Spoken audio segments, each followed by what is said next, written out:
Hello, this is Ali. She's a trainer for the CIPD, and Ali has a dilemma. She wants to introduce her students to the concept of learning before the class next week, but hasn't decided on which one is best yet. Something contemporary. I know. How about how the brain works in retaining and recalling learning? There was a great white paper journal I read recently, written by the Neuros Leadership Institute. Now, where did I file it? Here it is. In the summary statement, it talks about how to increase the effectiveness of learning, and that recent research shows that by breaking up learning interventions, this will facilitate successful long-term learning. All information enters the brain as sensory input in the lower part of the brain and determines what we filter, discard and commit to our memory. Therefore, our classroom, be it face-to-face or digital, should be non-threatening for the learner. Lesson openers that capture the focus of our learners will stimulate attention. Relaxed, alert students engage in lessons that resonate with their interests, pass positive learning experiences, and creates a neural pathway linked to past learning. Not that relaxed, Sally. And it's included a useful model called Learning That Lasts Through the Ages.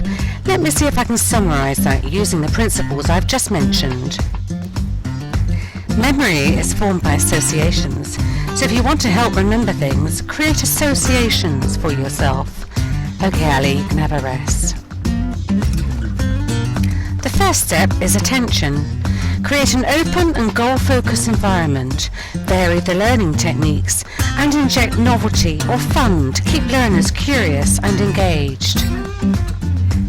Step 2 is generation. Help your learners to take ownership and to personalise the learning by comparing new learning to existing knowledge like building blocks. This will help with long-term memory. Step 3 is emotions. Create emotion-arousing events. By making the learning positive, relevant and enjoyable, your learners can then create their own connections and to create positive associations. Tip 4 is the spaced learning. Higher memory retrieval and recall rates have been scientifically proved when learning is spaced over a period of time rather than massing content all in one go. And plenty of water and sleep helps the brain to function at its optimum. So let's have a quick recap. In order for learning to last, it should grab your attention, help personalise the learning, be enjoyable and arouse a reaction, and finally, space over a period of time.